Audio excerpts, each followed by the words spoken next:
Bismillahirrahmanirrahim. Assalamualaikum warahmatullahi wabarakatuh. Selamat pagi anak-anak, semangat pagi dan salam sehat selalu untuk kita semua.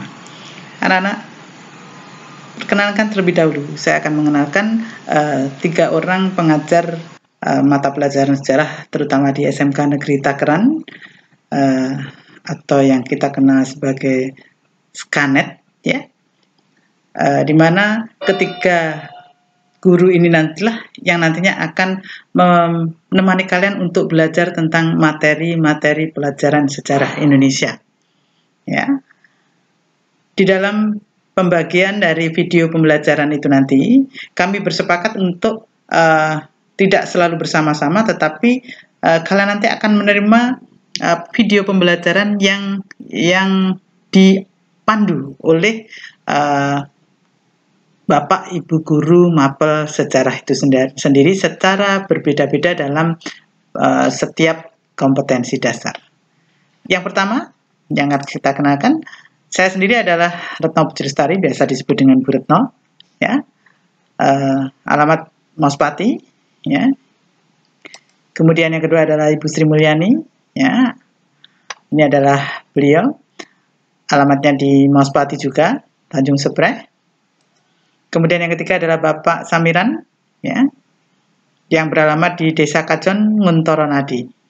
Saya harapkan kalian nanti bisa paling tidak tahu dan juga hafal paling tidak siapa saja. Itu yang namanya Bu Retno, itu yang namanya Bu Sri Mulyani dan juga Pak Samiran. Jadi paling tidak harus tahu siapa nama dari guru mapel sejarah di kelas masing-masing. Setelah kita perkenalan, saya akan memberikan materi pertama, yaitu terkait dengan konsep dasar sejarah.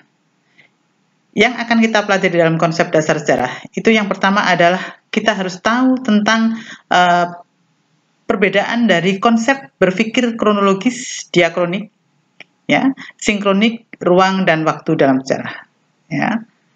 Jadi kalian nanti diharapkan, ya, setelah mempelajari nanti kalian bisa memahami, mendeskripsikan, ya, bagaimana itu konsep diakronis, bagaimana konsep sinkronis, bagaimana perbedaannya kedua dari konsep dasar itu, dan sekaligus bagaimana contoh-contoh dari konsep-konsep tersebut.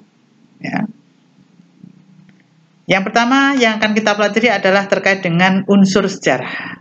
Di dalam peristiwa sejarah itu selalu ada terkait dengan 3 hal: manusia, ruang, dan waktu. Ya.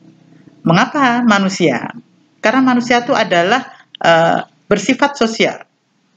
Jadi makhluk hidup yang memiliki sifat sosial itu hanya manusia, sehingga manusialah yang menjadi unsur penting di dalam sejarah. Yang kedua adalah ruang. Ya. Mengapa kok ruang? Karena dalam semua peristiwa sejarah itu pasti terkait dengan tempat, kemudian juga terkait dengan ruang itu sendiri sebagai kejadian, ya, dari peristiwa sejarah. Yang ketiga adalah waktu, ya. Peristiwa sejarah selalu terkait dengan waktu, baik itu waktu yang masa lampau maupun waktu masa sekarang maupun masa yang akan datang. Ya.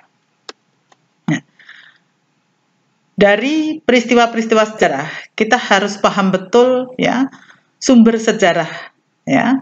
Kalau kita belajar tentang sumber sejarah, itu ada 2 kelompok sebenarnya. Kelompok yang objektif, sumber sejarah objektif, dan kelompok sumber sejarah yang bersifat subjektif.